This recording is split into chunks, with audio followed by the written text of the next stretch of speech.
আজকের এই ক্লাসের মাধ্যমে আমরা এনটিপিসি গ্র্যাজুয়েট লেভেলে যে পরীক্ষাটা হলো তার 9ই জুনের সেকেন্ড শিফটে হওয়া সমস্ত জিকে প্রশ্নগুলো আমরা পড়ে নেব। চটপট একটু পড়ে নাও, টেলিগ্রামে তারপর পিডিএফ দিয়ে দেবো, সেখান থেকে তুলে কিন্তু আরও একবার রিভিশন করে নিবা। দেখো প্রথম প্রশ্ন কি এসেছিল, যে কোন ঘটনা ব্রিটিশ অধিগ্রহণ নীতির চূড়ান্ত পতনের সূচনা করে?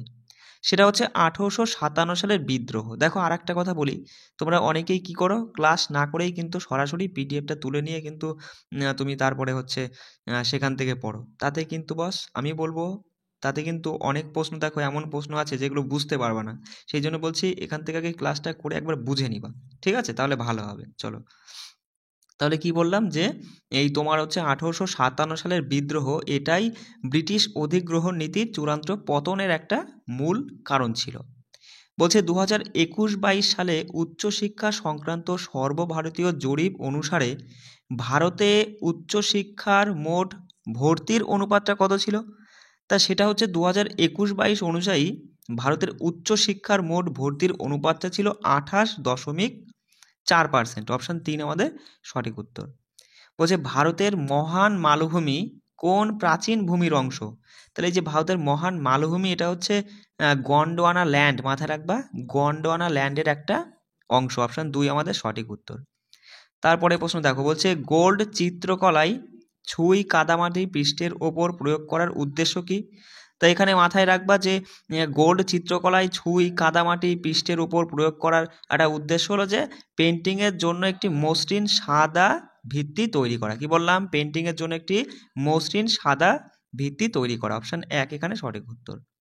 বলছে 2024-25 সালের বিধানসভা নির্বাচনে ভারতীয় জনতা পার্টির কত আসন জিতেছে তার উপর ভিত্তি করে নিম্নলিখিত রাজ্যগুলিকে ক্রমানুসারে সাজাও। তাই এখানে দেখো অপশান এখানে ওঠেনি, আমি বলছি অপশানে এরকম ছিল যে 2, 3, 1 এরকম ছিল। দেখো সঠিক উত্তর কী হবে, যে সব থেকে বেশি আসনের দিক থেকে মহারাষ্ট্র 1 নম্বরে, মানে মহারাষ্ট্র 2, অপশান 2 থাকবে। তারপরে দিল্লি, দিল্লির পরে হচ্ছে জম্মু কাশ্মীর, এবং জম্মু কাশ্মীরের পরে ঝাড়খণ্ড। ঠিক আছে, অপশান দেওয়া হয়নি, মাথায় রাখবা যে সব থেকে বেশি মহারাষ্ট্র, তারপরে দিল্লি, দিল্লির পরে জম্মু কাশ্মীর, জম্মু কাশ্মীরের পরে ঝাড়খণ্ড। ঠিক আছে, পরে প্রশ্ন বলছে কোন চুক্তিটি 1985 সালের নাগরিকত্ব আইনের সাথে সম্পর্কিত?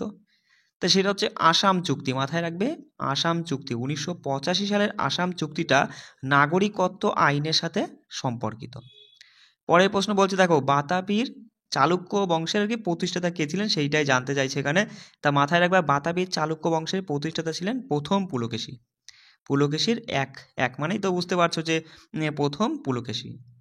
বলছে কোন দেশের কোনো দেশের, দেখো কোনো দেশের দারিদ্র্য সীমার নিচে বসবাসকারী জনসংখ্যার শতাংশ নিচের কোনটির পরিমাপ করে? তো সেটা হচ্ছে দারিদ্র্যের হারের অনুপাতকে পরিমাপ করে। কি বললাম? কোনো দেশের দারিদ্র্য সীমার নিচে বসবাসকারী জনসংখ্যার শতাংশ দারিদ্র্যের হারের অনুপাতটা তোমার হচ্ছে পরিমাপ করে। পরে প্রশ্ন বলছে ওয়ারলি চিত্রকলায় দেয়াল প্রস্তুত করার জন্য লিপেন নামক প্রথম ধাপে কোন প্রাকৃতিক ব্যবহার করা হয়ে থাকে আর কি, সেটা বলতে চাইছে। তাহলে এখানে মাথায় রাখবে যে ওয়ারলি চিত্রকলার ক্ষেত্রে তোমার লিপেন নামক প্রথম ধাপে যে জিনিসটা বা যে উপাদানটা ব্যবহার করে সেটাকে ভাল মানে গেরু, ভাল বা গেরু, যেটা হচ্ছে লাল রঙের মাটি। মাথায় রাখবা অপশানে যদি গেরু থাকতো বা লাল রঙের মাটি থাকতো সেটাও কিন্তু একই জিনিস। ঠিক আছে, যে ভাল গেরু বা লাল রঙের মাটিটা প্রথমেই ব্যবহার করা হয়। বলছে সুপ্রিম কোর্ট নিজেকে আত্মহত্যার প্রহরী হিসাবে বর্ণনা করেছে কারণ কারণ মৌলিক অধিকারের সুরক্ষার জন্যই আর কি। অপশান 1 আমাদের সঠিক উত্তর। বলছে দেখো যে নিম্নলিখিত পদ্ধতিগুলির মধ্যে কোনটি একটি বিদ্যমান এমএস এক্সেল স্প্রেডশিট খোলার দ্রুততম উপায়? তা এমএস এক্সেলে স্প্রেডশিট খোলার দ্রুততম উপায়টা হলো ফাইল এক্সপ্লোরারে তোমার এক্সেল ফাইলটিতে ডবল ক্লিক করলে পরেই খুলে যাবে, তাই না? অপশান 2 আমাদের সঠিক উত্তর। বলছে কাণ্ডের ট্রাইকোম সম্পর্কে নিচের কোনটি সত্য? তা কাণ্ডের ট্রাইকোম সম্পর্কে সত্য কোনটা? মাথায় রাখবা এরা হচ্ছে বহুকোষী এবং ক্ষরণকারী হতে পারে। কি বললাম? এরা বহুকোষী এবং ক্ষরণকারী হতে পারে। অপশান 2 আমাদের সঠিক উত্তর।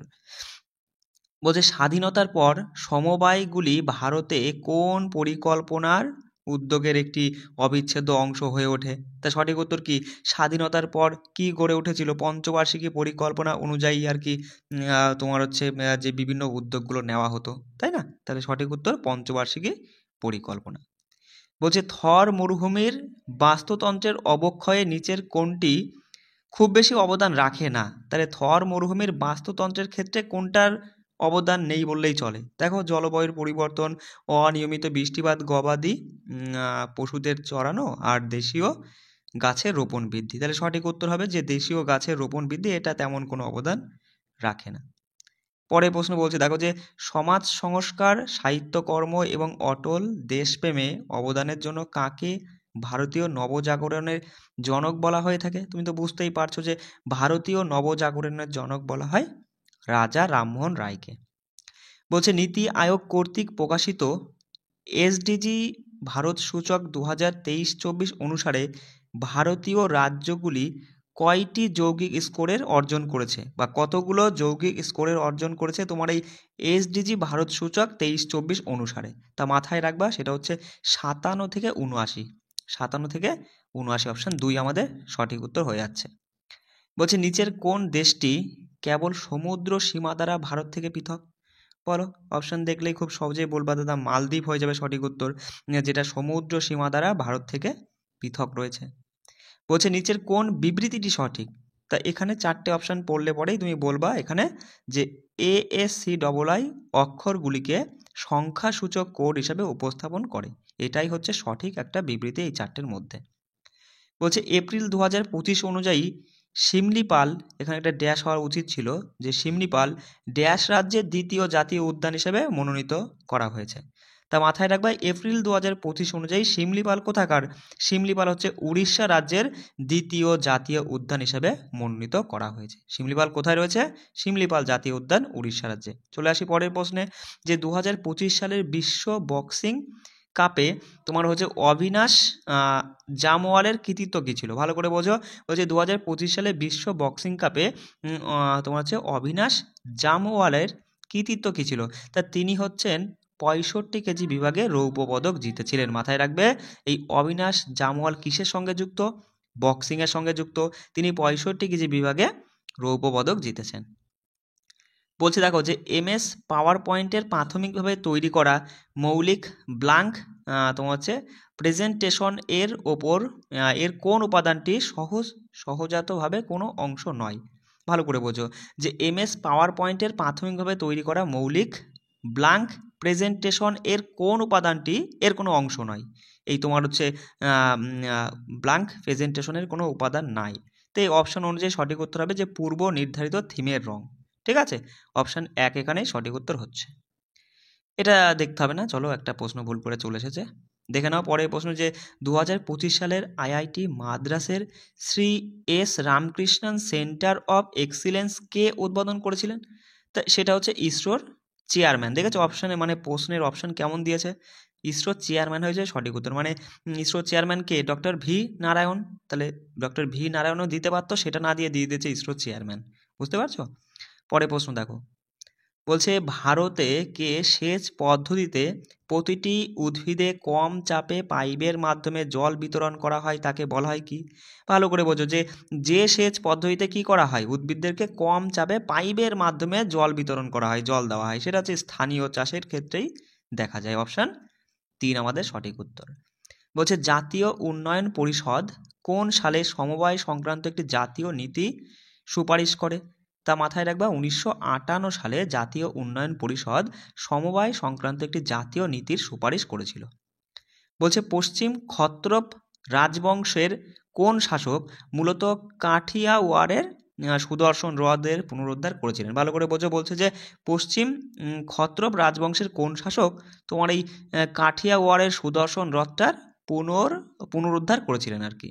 তা এক্ষেত্রে সঠিক উত্তর হবে রুদ্রতামন, প্রথম রুদ্রতামন, মাথায় রাখবে। চলে আসি পরের প্রশ্নে, বলছে প্লাস্টিক দূষণ বন্ধের জন্য, মানে বন্ধ করার জন্য আন্তঃসরকারি আলোচনা কমিটির 5ম অধিবেশনটা কোথায় অনুষ্ঠিত হয়েছিল? তা সেটা হয়েছিল দক্ষিণ কোরিয়ার বুসান, মাথায় রাখবে। তারপরে বলছে যে দেখো এটা 2024 হবে, সালের ডিসেম্বরে নিম্নলিখিতদের মধ্যে কে ভারতীয় রিজার্ভ ব্যাংকের 26তম গভর্নর হিসেবে নিযুক্ত হয়েছেন? বলো। সঞ্জয় মালহোত্রা। অপশান 4 আমাদের সঠিক উত্তর হয়ে যাচ্ছে যে তোমার হচ্ছে সঞ্জয় মালহোত্রা, যিনি 26তম ভারতীয় রিজার্ভ ব্যাংকের গভর্নর। বলছে দেখো, দাঁতের ক্ষয় রোধ করার জন্য অতিরিক্ত অ্যাসিডকে নিরপেক্ষ করে দাঁত পরিষ্কার করার জন্য টুথপেস্টের নিচের কোনটি একটি সাধারণ উপাদান? মোদ্দা কথা, দাঁতের ক্ষয় রোধ করার জন্য অ্যাসিডকে নিরপেক্ষ করতে দাঁতে আমরা যে টুথপেস্ট ব্যবহার করি, তা টুথপেস্টের মধ্যে কি থাকে, কোনটা একটা সাধারণ উপাদান কি থাকে? তা এখানে দেখলে বলবা দাদা সঠিক উত্তর কী হবে? মাথায় রাখবা ক্ষারক। তুমি তো জানোই ক্ষারক থাকে, কিন্তু ওটারই একটা নাম হচ্ছে ঘাঁটি। ঠিক আছে, ঘাঁটি বা ক্ষারক হয়ে যাবে আমাদের সঠিক উত্তর। ঠিক আছে, দেখো পরে প্রশ্ন বলছে যে ফাইল সিস্টেমের প্রেক্ষাপটে একটি ফাইল সিস্টেম তোমার হচ্ছে মেটাডেটার প্রাথমিক উদ্দেশ্য কী? তা বলছে ফাইল সিস্টেমের প্রেক্ষাপটে একটি ফাইল সিস্টেম মেটাডেটার প্রাথমিক উদ্দেশ্য হচ্ছে ফাইল এবং ডিরেক্টরি সম্পর্কে তথ্য রেকর্ড করা, যেমন তাদের নাম, আকার, টাইম স্ট্যাম্প এবং অনুমতি দেওয়া, এগুলো সবই কাজ করে। ঠিক আছে, অপশান 4 এখানে সঠিক উত্তর। বলছে নিম্নলিখিতদের মধ্যে কে তাদের উপন্যাস অরবিটালের জন্য 2024 সালের কথা সাহিত্যে বুকার পুরস্কার জিতেছেন, যা বিচ্ছিন্নতা, মানুষের অবস্থা এবং পৃথিবীর সাথে আমাদের সম্পর্কের বিষয়বস্তু অন্বেষণ করে। তা বুঝতেই পারছো যে অরবিটাল আগেই পড়ে নিয়েছো, রিপিটেড প্রশ্ন, দেখেছো প্রশ্ন একই প্রশ্ন ঘুরিয়ে দিচ্ছে। সঠিক উত্তর হবে সামন্ত হারবে, তাই না? অপশান 3 আমাদের সঠিক উত্তর। বলছে 2024 সালের অক্টোবরে নওয়াব সিং সাইনি মুখ্যমন্ত্রী হিসাবে দ্বিতীয় মেয়াদের শপথ গ্রহণ করলেন ভারতের কোন রাজ্যের দ্বিতীয় মেয়াদের মুখ্যমন্ত্রী হিসেবে শপথ গ্রহণ করলেন নওয়াব সিং সাইনি? তুমি তো জানোই, বলে ফেলো। হরিয়ানা হয়ে যাবে আমাদের সঠিক উত্তর। কোন রাজ্য? হরিয়ানা। বলছে ভারতের মন্ত্রী পর্যায়ের শ্রেণীবিন্যাসে প্রতি মন্ত্রীদের সাধারণত ড্যাশ দায়িত্ব থাকে? তা মাথায় রাখবা, প্রতি মন্ত্রীদের সাধারণত মন্ত্রী পরিষদ মন্ত্রীদের দেওয়া দপ্তরের মধ্যে গৌণ পদমর্যাদার একটা দায়িত্ব থাকে। অপশান 2 সঠিক উত্তর নিয়েছে। ঠিক আছে, চলো এখানে 2 সঠিক উত্তর। চলো পরের প্রশ্ন বলছে দেখো যে MS পাওয়ার পয়েন্ট 2019-এ সংরক্ষিত পাওয়ার পয়েন্ট ফাইল লোড করার জন্য ওপেন বিকল্পটি অ্যাক্সেস করার জন্য আপনাকে প্রথমে নিম্নলিখিত ট্যাবগুলির মধ্যে কোনটি নির্বাচন করতে হবে? ফাইল ট্যাবটাই আগে নির্বাচন করতে হবে। অপশান 1 আমাদের সঠিক উত্তর।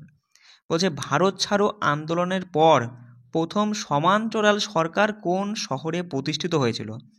তা মাথায় রাখবে, ভারত ছাড়ো আন্দোলনের পর প্রথম সমান্তরাল সরকারটা অনুষ্ঠিত হয়েছিল সাতারা। কোথায়? সাতারায়। 2025 সালে সমুদ্র গেমস কোথায় অনুষ্ঠিত হওয়ার কথা রয়েছে বলতো? তা সেটা হচ্ছে থাইল্যান্ডে। কোথায়? থাইল্যান্ড। অপশান 4 আমাদের সঠিক উত্তর। বলছে 2023-24 সালের জন্য গ্রামীণ উন্নয়ন বিভাগের ডেটা গভর্নেন্স কোয়ালিটি ইন্ডেক্স অনুযায়ী বলছে নিম্নলিখিত কোন প্রোগ্রামটির সর্বোচ্চ স্কোর পেয়েছে? তো সেটা হচ্ছে জাতীয় সামাজিক সহায়তা কর্মসূচি। অপশান 1 আমাদের সঠিক উত্তর। বলছে নিচের কোনটি মেঘালয় সমভূমির একটি উপবিভাগ নয়? তাহলে এগুলো দেখলেই তুমি বলবা সঠিক উত্তর যে মেঘালয় সমভূমির একটি উপবিভাগ নয়, থিঙ্ক হিলস। মাথায় রাখবে, থিঙ্ক হিলস, এটা মেঘালয় সমভূমির কোনো উপবিভাগ নয়। বলছে 2025 সালে দিল্লি বিধানসভা নির্বাচনে তা ভারতীয় জনতা পার্টি কত বছর পর সংখ্যাগরিষ্ঠতা অর্জন করে এবং কয়টি আসন লাভ করে? তা সঠিক উত্তর 27 বছর পরে 48টি আসন অর্জন করে। অপশান 3 আমাদের সঠিক উত্তর হয়ে যাচ্ছে। দেখো শেষের প্রশ্নটা কি বলছে যে মেন্ডেলিভ তার পর্যায় সারণীর অনুরূপ বৈশিষ্ট্যযুক্ত মৌলগুলিকে কিভাবে সাজিয়েছিলেন বা কোথায় সাজিয়েছিলেন? সেটা হচ্ছে উল্লম্বভাবে সাজিয়েছিলেন। অপশান 1 আমাদের সঠিক উত্তর হয়ে যাচ্ছে। টেলিগ্রামে আমি PDF দিয়ে দেবো, ঠিক আছে? সেখান থেকে তুলে তুমি আরও একবার রিভিশন করে নিও। কেমন? সবাই ভালো করে পড়বে। রাখছি, জয় হিন্দ।